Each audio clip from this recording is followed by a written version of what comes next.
Uma mala, um lugar lotado. Milhares de pessoas passando todos os dias sem imaginar o que estava a poucos metros delas.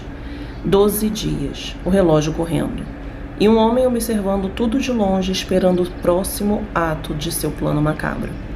Fique aí, porque o que você vai descobrir hoje vai te fazer questionar tudo sobre segurança e sobre quem você deixa entrar na sua vida.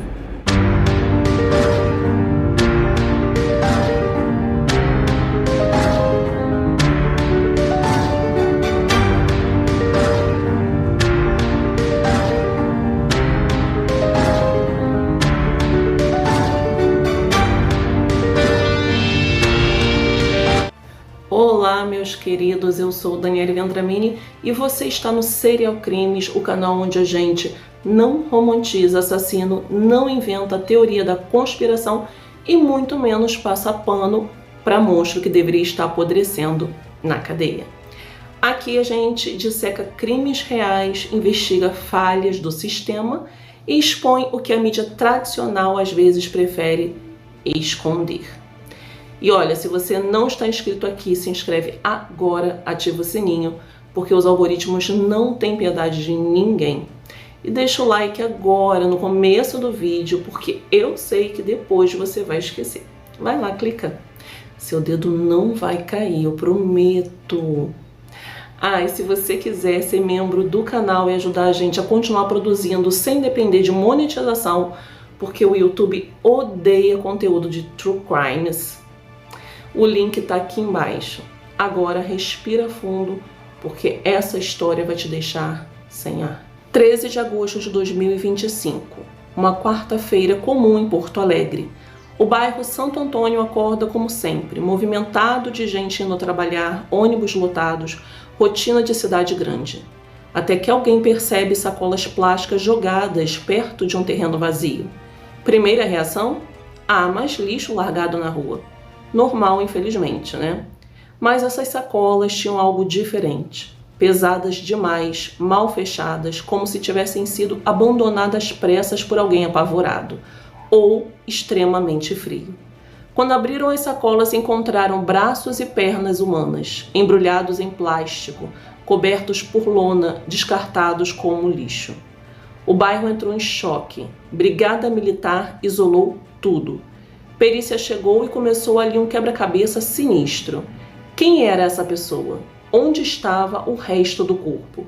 E principalmente, que tipo de monstro tem sangue frio para esquartejar alguém e espalhar os pedaços pela cidade? Naquele momento, ninguém imaginava que isso era só o primeiro ato de um espetáculo de horror calculado nos mínimos detalhes. E 7 dias depois, em 20 de agosto, na rodoviária de Porto Alegre, um dos lugares mais movimentados do Rio Grande do Sul, milhares de pessoas circulando, trabalhadores, estudantes, famílias com crianças, movimento constante. As câmeras de segurança capturam algo estranho. Um homem de idade, altura mediana, entra puxando uma mala preta de rodinhas. Mas tem um detalhe perturbador. Ele está usando máscara. Só que não estamos mais em pandemia. Ele usa boné, óculos escuros, luvas, disfarçado da cabeça aos pés, como se não quisesse ser reconhecido nem pela própria sombra. Ele caminha calmamente, até o guarda-volumes, paga a taxa, registra a mala em nome falso e vai embora. Simples assim. Aquela mala ficou ali, encostada entre dezenas de outras por 12 dias inteiros. As pessoas passavam, encostavam suas mochilas nela, sentavam ao lado, sem imaginar que dentro havia um tronco humano sem cabeça, sem braços, sem pernas. Enquanto o corpo se deteriorava ali no meio de gente indo e vindo, o assassino estava lá fora, provavelmente saboreando a sensação de estar um passo à frente de todos. Até que em 1º de setembro, quase 2 semanas depois, a mala ultrapassou o prazo de retirada. Ninguém apareceu. E o pior, começou a exalar um odor forte. Funcionários chamaram a polícia. Peritos do Instituto de Criminalística foram até lá. Abriram a mala e o que viram paralisou até os profissionais mais experientes. o tronco de uma mulher, nada mais. A cena era tão macabra que imediatamente todos fizeram a conexão. Os membros encontrados no dia 13 eram dela? Porto Alegre tinha seu próprio crime da mala moderno. Uma referência direta ao caso histórico de 1908, quando um corpo foi encontrado em uma mala na Estação da Luz, em São Paulo, só que dessa vez em pleno 2025. O assassino parecia estar jogando um jogo macabro com a polícia. E ele estava ganhando. Mas a investigação correu contra o tempo porque esse criminoso era organizado demais. E se tivesse planejado a fuga? Rio Grande do Sul faz fronteira com o Uruguai e a Argentina, ele poderia estar fora do país. O trabalho começou 34 câmeras de segurança revisadas quadro a quadro, até que acharam o homem mascarado, jeito de andar, postura, forma de assinar o recibo, tudo analisado. E tinha mais uma pista, ou melhor, uma armadilha. Na mala, colada na lateral, um papel com nome falso, CPF inventado, telefone de um escritório em Canoas. A polícia então investigou, viu várias pessoas e descobriu que tudo era uma mentira. Ele tinha plantado pistas falsas de propósito para despistar, mas o jogo ficou ainda mais doentio. Começaram a chegar denúncias anônimas descrevendo detalhes do crime, detalhes que não tinham sido divulgados. Como alguém de fora saberia exatamente o que estava escrito na mala? Como saberia o estado do corpo? Conclusão óbvia, era ele.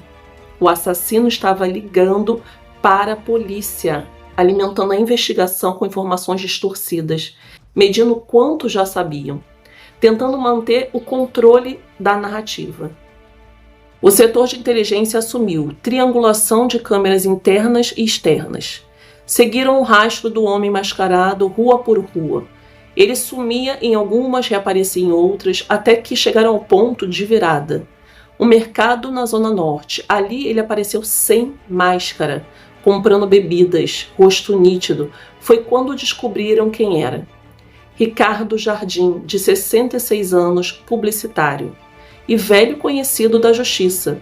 Delimitaram a região onde ele circulava, Zona Norte de Porto Alegre. Fazia sentido que estivesse hospedado em alguma pousada simples, perfeito para quem quer se esconder. Aí a polícia fez um movimento inteligente, divulgou as imagens do homem da mala. Pressionado, Ricardo saiu da pousada e mudou para outra. Achou que despistaria os investigadores. Mal sabia ele que esse movimento seria sua ruína, porque a polícia já estava na região monitorando. Noite de 4 de setembro, depois de 77 horas desde a abertura da mala, o cerco se fechou. Entraram na pousada e sabe o que encontraram? Não um homem desesperado, suando frio, armado, encontraram um sujeito tranquilo, sentado, tomando café. Como se nada ali tivesse acontecido. E quando os agentes chegaram perto, ele levantou os olhos devagar, não correu, não gritou. Ele simplesmente se entregou com uma frieza educada. A mesma educação que usava para enganar todo mundo. Com ele, encontraram documentos falsos, cartões bancários da vítima, material indicando plano de fuga. E tem mais. Em conversas informais, ele deixou escapar que o roteiro ainda não tinha acabado. O plano era dividido em atos. Primeiro, abandonar os membros em local público. Segundo, largar o tronco na rodoviária. E terceiro, se livrar da cabeça em outro lugar movimentado. Final, tirar a própria vida. Felizmente a polícia não deu tempo, ele tinha que pagar pelo que ele fez.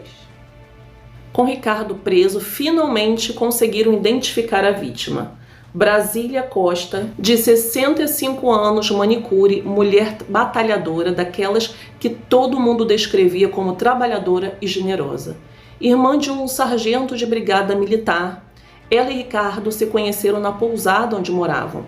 Começou casual, cumprimentos no corredor, um olá, um bom dia, até que se aproximaram e engataram um namoro de 6 meses. Só que esse relacionamento estava longe de ser equilibrado. Enquanto Brasília se dedicava, trabalhava, Ricardo se aproveitava. Ele não trabalhava, não tinha renda, ela o sustentava. Com o tempo, a exploração virou rotina. Ele usava o dinheiro dela, a confiança dela, até o celular dela, depois da sua morte, respondendo mensagens para familiares e amigos para que ninguém percebesse o desaparecimento. O crime aconteceu dia 9 de agosto, dentro do quarto da pousada. Espaço que deveria ser íntimo e seguro virou um palco de horror. Ricardo planejou tudo. Comprou lonas, fita adesiva, preparou o ambiente para não deixar vestígios. Acredita-se que atacou Brasília de surpresa, talvez dopando-a já que nenhum hóspede ouviu gritos e a esquartejou. Motivação? Dinheiro. Ricardo enxergou numa mulher que confiava e amava nele apenas lucro. Mesmo morta, Brasília continuou sustentando seu assassino. Cartões bancários, contas, telefone, tudo usado por ele.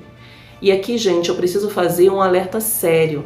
Esse crime escancara uma ferida social que pouca gente fala. A vulnerabilidade da mulher solteira na terceira idade. Mulheres como Brasília, viúvas, separadas ou simplesmente seguindo a vida sozinhas, viram alvo fácil de homens manipuladores. Na pior das hipóteses, assassinos. Essas mulheres carregam duas coisas que atraem esse tipo de predador. Primeiro, patrimônio. Uma vida de trabalho que deixou dinheiro guardado, aposentadoria, bens. E segundo, solidão. E solidão pode ser explorada como brecha emocional. É nesse espaço que o criminoso se infiltra. Aparece como companheiro ideal, oferece atenção, mas só quer sugar. Então, mulheres, mães, avós que estão assistindo, solidão é difícil, eu sei, mas redobre a atenção. Não deixe que ninguém explore a sua vulnerabilidade. Ricardo também usava tecnologia para enganar, perfis falsos nas redes sociais, inteligência artificial para se passar por jovens de 20 anos, fingia praticar esportes, tudo para atrair vítimas. A investigação busca agora saber se ele fez outras vítimas pela internet. Mas aqui vem a parte que vai te deixar com raiva do sistema. Esse não foi o primeiro crime brutal de Ricardo Jardim. Segundo especialistas, ele tem todos os traços de psicopata, porque Porto Alegre já tinha sido aterrorizado por ele quase 10 anos antes, em 2015. A vítima era outra mulher que o amava, a própria mãe, Vilma Jardim, de 76 anos. Tudo aconteceu dentro do apartamento dela, no bairro Montserrat. Segundo o processo, após uma discussão, Ricardo atacou a mãe idosa com 13 facadas. Tirou a vida dela. E depois ocultou o corpo de forma que nem os investigadores imaginavam. Primeiro ele deixou o corpo embaixo da cama por uma semana.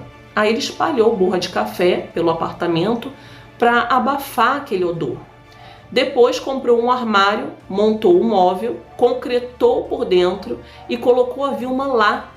A mulher que deu a vida a ele, que o criou, sem nenhum remorso. Para quem perguntava onde ela estava, Ricardo dizia que ela tinha viajado para se recuperar da morte do marido. Até colou um bilhete na porta do prédio reforçando a mentira. Mas a farsa caiu quando vizinhos estranharam o sumiço e relataram que ouviram uma briga feia entre o final de abril e começo de maio. Dias antes da denúncia, ouviram móveis sendo arrastados. E a primeira vez que a polícia foi ao apartamento, perceberam contradições. Encontraram documentos dela com ele, sinais de fuga planejada. Mas não fizeram nada. Na segunda visita, encontraram um armário recém-concretado. Quem diabos concreta um armário no meio da sala? A perícia foi chamada e lá dentro encontraram Vilma. Ricardo foi preso, confessou, mas tentou manipular dizendo que a mãe tinha envenenado o pai com remédios. Olha a frieza dele no interrogatório. Ele disse assim: "Eu me desesperei, não sabia o que fazer." Quando perguntado sobre concretar o corpo, foi perguntado a ele: "Não é muita frieza da sua parte?" E ele respondeu: "Acho que sim. Hoje eu reconheço." Motivo real? Dinheiro. Vilma tinha recebido R$400 mil de seguro pela morte do marido. Ricardo queria tudo. A polícia rastreou compras de objetos caros, saques na conta dela. Em 2018, ele foi julgado e condenado a 28 anos de prisão por homicídio qualificado e ocultação de cadáver. Mas toda essa condenação foi apenas teatro, porque Ricardo, que esfaqueou a mãe 13 vezes e concretou o corpo dela, teve progressão de pena em 2024. Saiu do regime fechado para o semiaberto. Motivo oficial? Bom comportamento. Ele lia livros, trabalhava na prisão. Gente, bom comportamento é o mínimo que qualquer cidadão deve ter. Obedecer regras na cadeia não transforma ninguém em santo. Ricardo está aqui para provar isso. E sabe o que foi a cereja do bolo podre? Segundo a mídia, a progressão foi acelerada por superlotação. Não tinha vaga no regime fechado. Precisavam mandar uns presos embora. E entre tantos presos condenados por crimes menores, quem foi solto? Ricardo, o sociopata educado e articulado que soube manipular o sistema. E aqui vem a ironia de tudo. Há uma urgência em nosso país por prisão perpétua. Mas como levar a sério se o sistema não consegue manter um condenado por um crime tão cruel nem pelo menos 28 anos iniciais?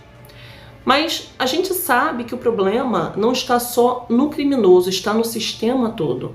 Enquanto isso, monstros como Ricardo voltam para a rua, mas no fim, Ricardo Jardim voltou para onde nunca deveria ter saído, atrás das grades.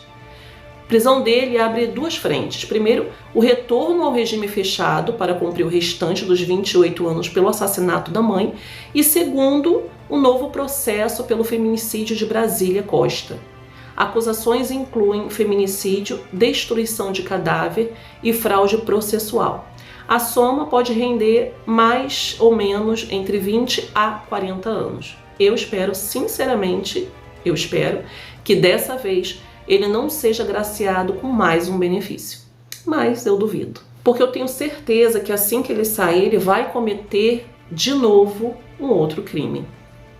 E esse foi o caso de hoje no Serial Crimes, uma história que mostra como o sistema falha, como mulheres vulneráveis são alvos e como assassinos manipulam tudo ao redor deles. Se você ficou até aqui, comenta alguma coisa, qualquer emoji serve para ajudar no engajamento.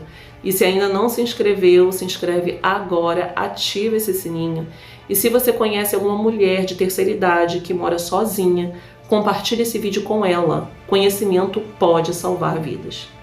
Eu sou Daniele Vendramini e isso aqui é o Serial Crimes. E lembre-se, o verdadeiro crime não é só o que aconteceu com Brasília. É o sistema que permitiu que acontecesse de novo. Até o próximo caso e se cuidem.